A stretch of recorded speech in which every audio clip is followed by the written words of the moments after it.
matumaini yangu ya kuwa ubuheri wa afya. Mengi yamejiri mchana kutwa na bila shaka tunazo taarifa kuhusiana na matukio hayo, lakini mwanzo kabisa kama ilivyo ada na desturi tupate vidokezo alafu tuone yaliyomo ndani ya dakika 30 zijazo.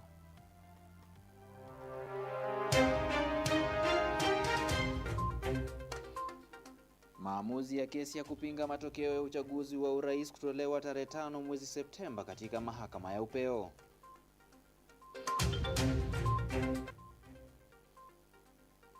Aliyekuwa gavana wa Makueni Kivutha Kibwana akigura muungano wa Azimio la Umoja na kujiunga na Kenya Kwanza.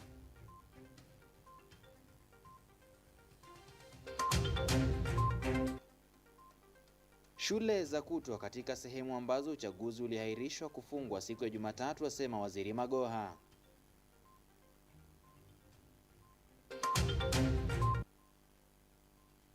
Kiwanda cha sukari cha Nzoia kimesema tayari wakulima wamelipwa fedha zao baada ya Rais Kenyatta kuzuru kiwanda hicho.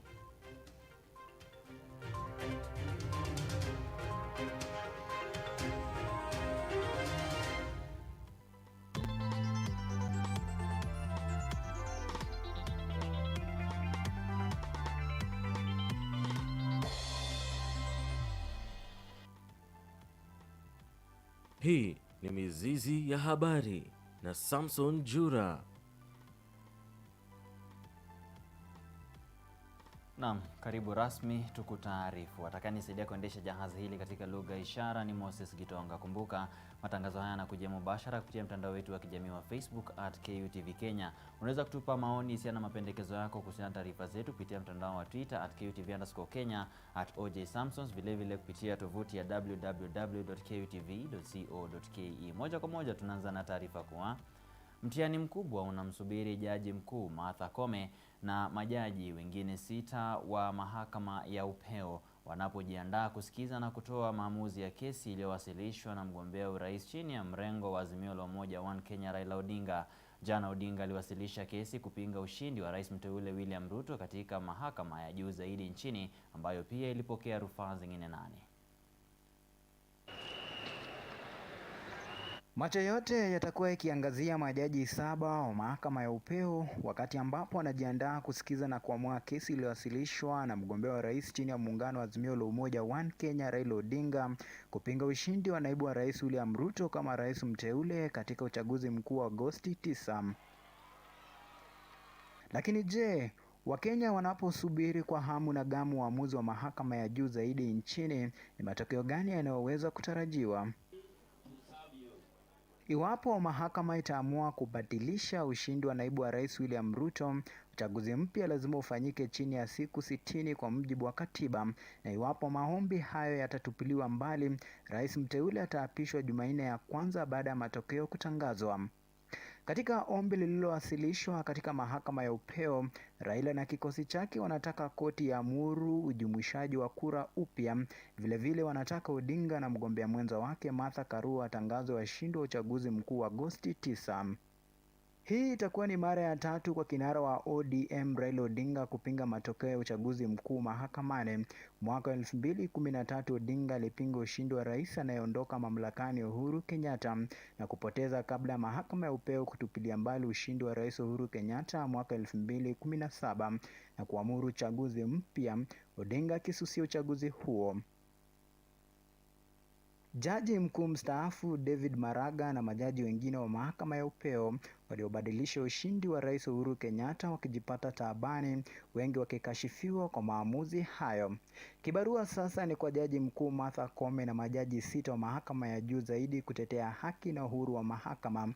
Iwapo watastahimili mtihani wa muda, hamna anayeweza kutabiri kwa sasa.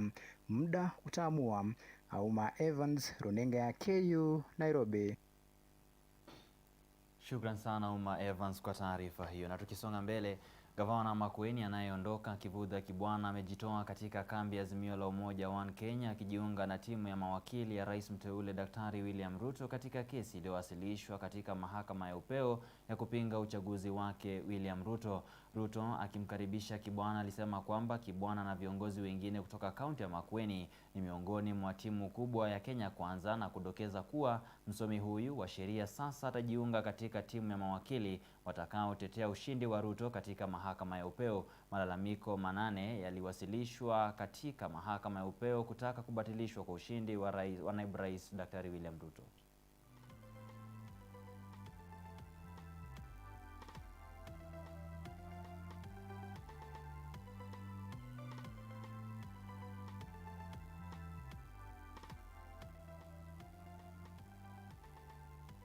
Tukiachana na hayo, shule zote za kutwa katika kaunti ya Mombasa na Kakamega pamoja na maeneo ambayo yanasubiri uchaguzi zitafungwa siku ya Jumatatu wiki ijayo tarehe 29 Agosti ili kutoa nafasi ya zoezi hilo la uchaguzi. Tazama. Akihutubia wanahabari siku ya Jumanne alipokuwa katika ziara ya kukagua matayarisho ya mfumo wa mtaala wa umilisi, Waziri wa Elimu Profesa George Magoha amesema kuwa masomo yanafaa kuendelea katika sehemu ambazo uchaguzi utafanyika. The IBC has pronounced itself with regard to the elections basically in Kakamega and Mombasa and some parliamentary ones and MCA ones. But the ones that concern us in education mostly are the big ones in Kakamega and Mombasa. We have agreed, having consulted Mr. Chebukati and Mr. Hussein Marjan, that as far as the polling centers are concerned, we are happy to allow them to use our facilities in both primary and secondary schools. Magoha amesema kuwa uchaguzi utafanyika siku moja na shughuli za masomo zitaendelea siku ya Jumanne tarehe 30. Vilevile waziri huyo ameongeza kuwa shule za bweni hazitafungwa. But we have also agreed that the tallying centers, which may require more than one day, we have agreed mutually that they should be taken to tertiary institutions, and the press release will be coming shortly to say so. In terms of our children, because we don't want them to miss any more time, we have also agreed as a government that the boarding schools shall not be closed, they will not be interfered with.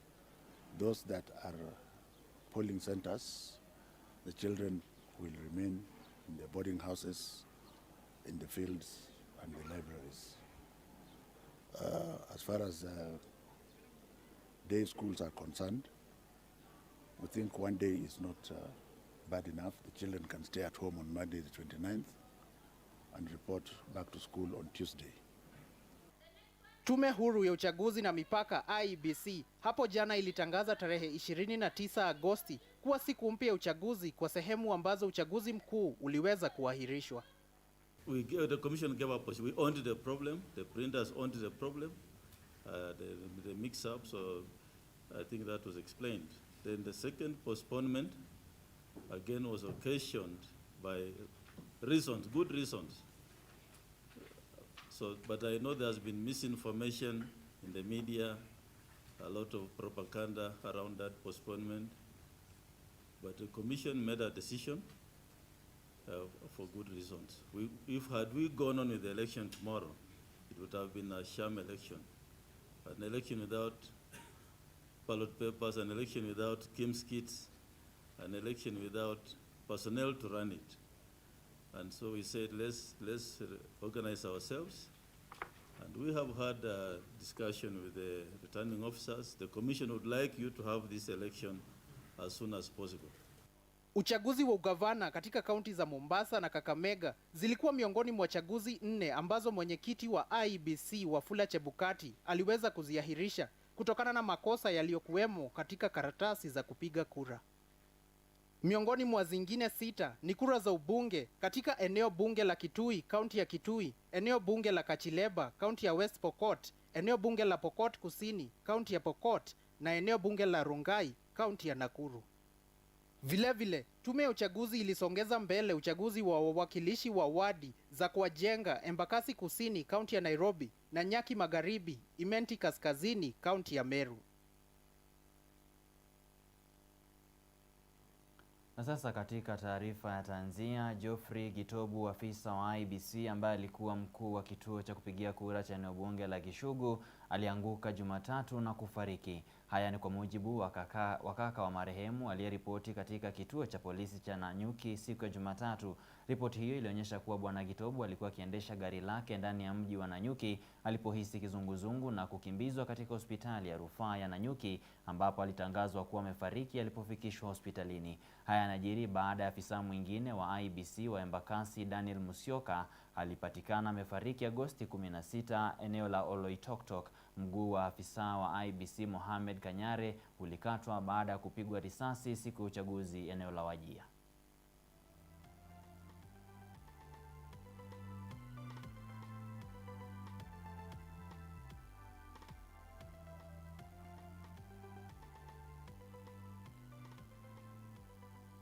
Yakijiri hayo, serikali ya kaunti ya Nakuru imewaomba wakazi wa kaunti hiyo kutobabaishwa na mlipuko wa homa ya nguruwe uliotokea eneo la Elementaita ambao sasa umezuiwa kutoenea zaidi.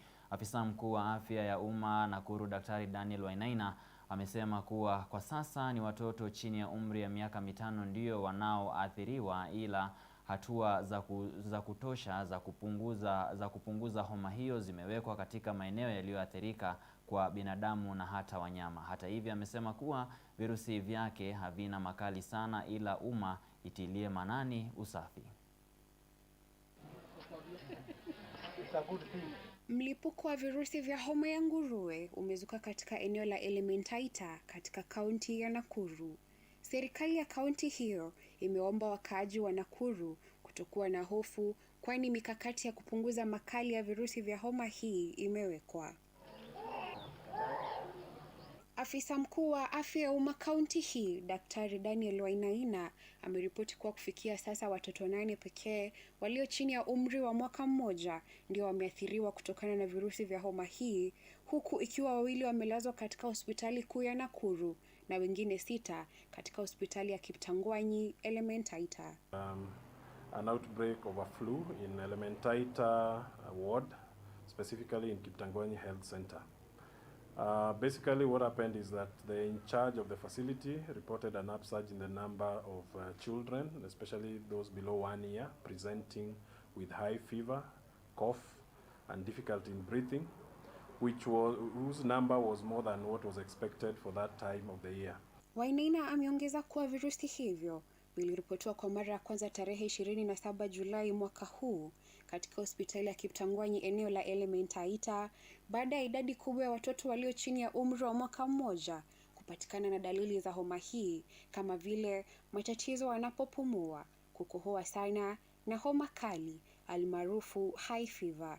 Aliongeza kuwa kikundi cha wataalamu walitumwa katika maeneo yaliyoathiriwa na kuhakiki kuwepo kwa virusi vya homa ya nguruwe. I'm happy to report that as we speak now, the outbreak has been contained. We only have 8 admissions currently, 6 of them in the Kiptangwanyi Health Center and 2 in our main hospital who are stable. Basically, the symptoms of swine flu are just like any other common cold. In fact, it's a variant of the influenza virus. Hii ikiwa ni mara ya pili ya kuzuka kwa homa ya nguruwe katika eneo hili, ambapo mara ya kwanza ilikuwa katika mwaka wa 2020 mwezi wa Februari, pindi tu kabla ya kuzuka kwa kisa cha kwanza cha virusi vya corona nchini Kenya. Nyambura Kabura, runinga ya KU. Baada ya Rais Uhuru Kenyatta kuzuru kiwanda cha kusaga miwa cha Nzoia na kuahidi kumaliza malimbikizi ya malipo ya wakulima na mishahara ya wafanyakazi, usimamizi wa kiwanda hicho kimesema kuwa tayari wakulima wamelipwa fedha zao walizokuwa wakidai kiwanda hicho kuanzia Oktoba mwaka 2019. Mkurugenzi wa kampuni hiyo ameweka wazi kuwa kuna wakulima ambao bado wanakidai kiwanda hicho na kuwa watalipwa hivi karibuni. Amewaomba wakulima kuwasilisha miwa yao kwenye kiwanda hicho ili kiweze kuzalisha sukari zaidi ili kiweze kuwakimu wakulima na wafanyakazi. Beleni nimewaambia tulikuwa tunapata sukari kidogo sana na tunasiaga miwa mingi, na hiyo ndio ilisababisha hizi madeni ya wakulima na hata wengine ambaye tulikuwa na arrears yao. So vile sasa tumerekebisha kiwanda. Tunatarajia kwamba tunaweza kupata kutoka tani 11.5 ama 12, tunaweza kutoa sukari tani 1. In November we got a government support of 500 million Kenya shillings. The funds were earmarked for 2 specific purposes. One was factory maintenance, which was to cost us 217 million. The remaining amount of 283 million was to pay farmers' arrears. Na mpenzi mtazamaji, kulingana na kopo langu la kronomita 15 zimekatika dakika baada ya saa 12:30 magharibi, na mwelekezi wangu ananifahamisha kuwa ni muda mwafaka wa sisi kwenda kwa mapumziko mafupi. Na kusihi usibonyeze kitenza mbali wala kuondoka papo hapo ulipo, maana ndani ya muda usiokuwa mrefu tutakuwa tunarejea na mengi zaidi katika sehemu ya pili. Usiende mbali.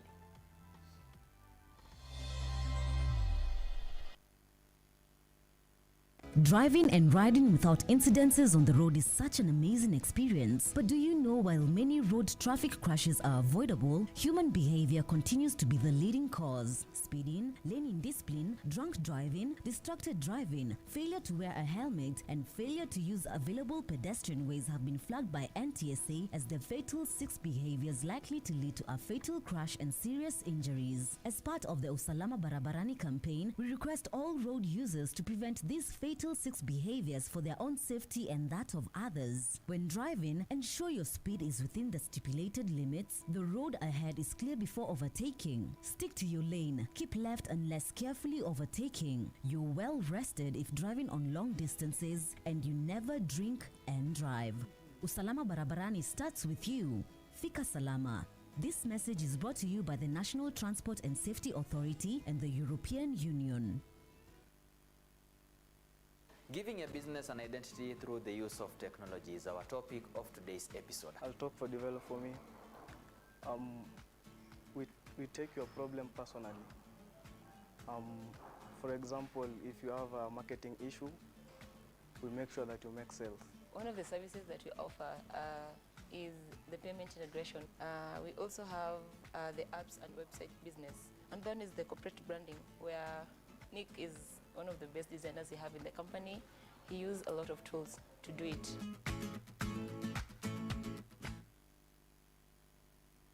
Unemployment has hit you hard. Your salary is meager. You decide to venture into business, but you're struggling to thrive in it. You would want to reap a big tip on how not to run into losses. Forget the preachy business vlogs, the hyperbolic motivational speeches, and all the roads down desperation. Hope has come with model stories from small successful entrepreneurs.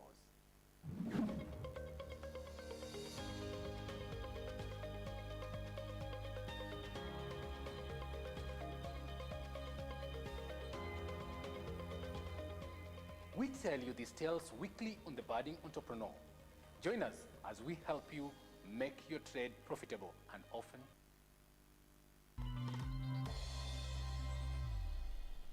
Unatazama Mizizi ya Habari na Samson Jura.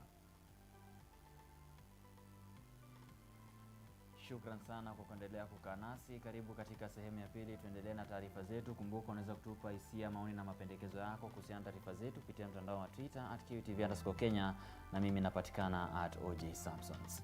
Mtoaji huduma za suluhisho za masomo ya kidijitali amezindua kituo cha roboti na coding katika kaunti ya Kakamega ili kutoa njia mbadala kwa wanafunzi kusomea kisomo cha uhandisi wa sanaa na hisabati na teknolojia. Mkurugenzi mkuu wa taasisi hiyo ya D-School World of Learning, Wycliffe Kibisu, amesema kituo hicho kiko wazi kwa wanafunzi, wazazi, walimu, watafiti na shule ambazo zinaweza hitaji kuongeza thamani yao katika masomo. Alidokeza kuwa kituo hicho cha roboti kitatumika kutoa ujuzi unaohitajika katika karne 21 ambayo ni pamoja na ubunifu, utatuzi wa masuala tata, mawasiliano na uchanganuzi wa data. Kituo hicho kimepiga jeki mtaala umilisi CBC na masomo ya kimitandao iliyozinduliwa katika shule za msingi na upili na Rais Uhuru Kenyatta. The launch of this robotics center is quite critical in the area of STEM and STEAM. By STEM, we are talking about science, technology, engineering, and mathematics. And by STEAM, we now introduce in the aspect of arts, that aesthetic value, which we add to the innovations that we are now going to come up with. We are the only center given that right as far as jump is concerned in Africa. So let them utilize this particular position and they ensure that every child that goes into their classroom does not graduate without the skill required in 21st century. Na baada ya taarifa hiyo, hebu sasa tupate taarifa kutoka pembe mbalimbali za ulimwengu kwa hisani ya Sauti ya Amerika, VOA Swahili. Watawa wanne wa kanisa Katoliki wametekwa nyara katika jimbo la Imo, kusini magharibi mwa Nigeria.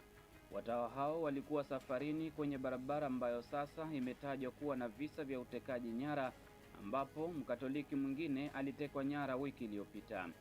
Watawa hao wanne walikuwa wanaelekea kwa misa ya Jumapili asubuhi walipotekwa nyara katika sehemu ya Okigwe, Umlolo. Sisters of Jesus the Savior limesema katika taarifa kwa vyombo vya habari kwamba walikuwa wanaelekea kwa maombi ya mwenzao. Nigeria imeshuhudia ongezeko la mashambulizi ya utekaji nyara katika siku za hivi karibuni katika sehemu kadhaa za nchi. Polisi wa Algeria wamesema kwamba watu 43 wamethibitishwa kufariki kutokana na moto unaoendelea kuteketeza misitu kwa siku kadhaa kaskazini mwa nchi hiyo. Zaidi ya matukio ya moto 30 yamezimwa wikendi hii, lakini kuna sehemu ambazo moto huo unaendelea kuwaka na maafisa wamesema kwamba huenda idadi ya watu waliofariki ikaongezeka. Zaidi ya familia 1000 zimeokolewa kutoka sehemu ambazo zimeathiriwa zaidi, ikiwemo katika eneo la El Tarf karibu na mpaka na Tunisia. Watu 13 wamekamatwa wakidaiwa kushiriki katika kuwasha moto huo. Mvua kubwa imesababisha mafuriko ambayo yameua watu 44 kaskazini mwa India. Watu kadhaa hawajulikani walipo. Taarifa ya serikali imesema kwamba karibu watu 36 wamethibitishwa kufariki kutokana na mafuriko na maporomoko ya ardhi katika eneo la Himalaya, jimbo la Himachal Pradesh, katika muda wa siku 3. Watu 4 wamefariki katika jimbo la Uttarakhand na 13 wengine hawajulikani walipo baada ya mito kuvunja kingo na maji kuingia kwenye makazi ya watu na kusababisha uharibifu mkubwa. Mamia ya watu wamepelekwa kwenye kambi za muda baada ya nyumba zao kujaa maji. Karibu watu 200 walifariki mwaka uliopita kufuatia mvua kubwa na mafuriko Uttarakhand, India. Na zaidi ya wanafunzi milioni 27 waliokuwa wamevaa barakoa wamerudi shuleni kote nchini Ufilipino, ikiwa ni mara ya kwanza kwa shule kufunguliwa kwa masomo ya darasani miaka miwili baada ya kutokea janga la virusi vya korona. Kuna wasiwasi kwamba muda ambao wanafunzi hawakuwa shule huenda uliathiri sana masomo na uwezo wa wanafunzi hao darasani. Maafisa wa elimu nchini Ufilipino wanakabiliana na changamoto kadhaa zikiwemo ukosefu wa madarasa ya kutosha, wasiwasi wa maambukizi ya COVID na kutokea kwa dhoruba, na shule zilizoharibiwa kutokana na matetemeko ya ardhi katika sehemu za kaskazini mwa nchi hiyo. Asilimia 46 pekee ya shule kote Ufilipino zitafunguliwa kwa siku 5 kwa wiki. Shule zilizosalia zitaendesha masomo kwa kuchanganya njia ya mtandao na masomo ya darasani. Na ndio mwisho wa sehemu ya pili ya Mizizi ya Habari, na ningependa kuchukua fursa hii kwa mara nyingine niweze kupiga tama la maji na kusiusi banduke, maana tutarejea na mengi zaidi katika ulingo wa spoti.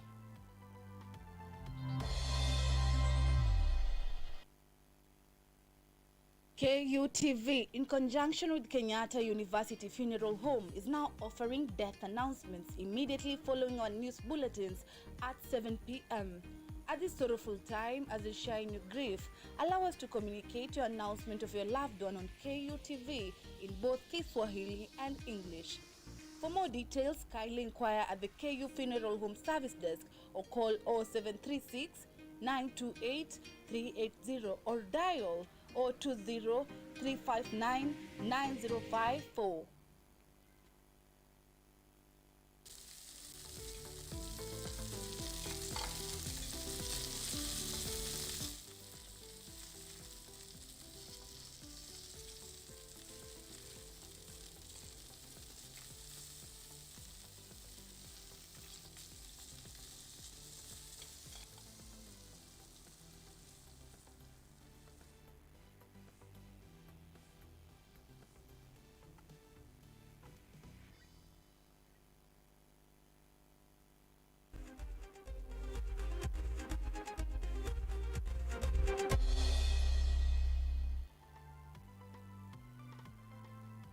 Na baada ya kitambulisho hicho, sasa tukadundadunde viwanjani. Mshambulizi wa klabu ya Kenya Police Clifton Miheso ananuia kuondoka klabu ligi kuu ya mpira nchini. Mchezaji huyu mwenye umri wa miaka 29 ambaye aliibuka wa pili katika orodha ya wafungaji bora wa ligi ya kitaifa baada ya kuzoa mabao 15, ameeleza kuwa hatarajii kuchezea klabu ya wanapolisi tena. Klabu za kimataifa kama vile Wolkite FC ya Ethiopia na Al Ittihad ya Libya ni miongoni mwa vilabu vilivyo na hamu ya kumnyakua Clifton kama mchezaji wao. Kwa upande mwingine, mlinda lango wa Nairobi City Stars Kevin Okumu amejiunga rasmi na klabu ya KCB FC. Okumu alitia saini mkataba wake Jumatatu na kuwa msajili wa 6 wa klabu hiyo baada ya Harun Mwale, Danson Chatambe, Francis Kiharo, Brian Omondi na Morris Ojuang.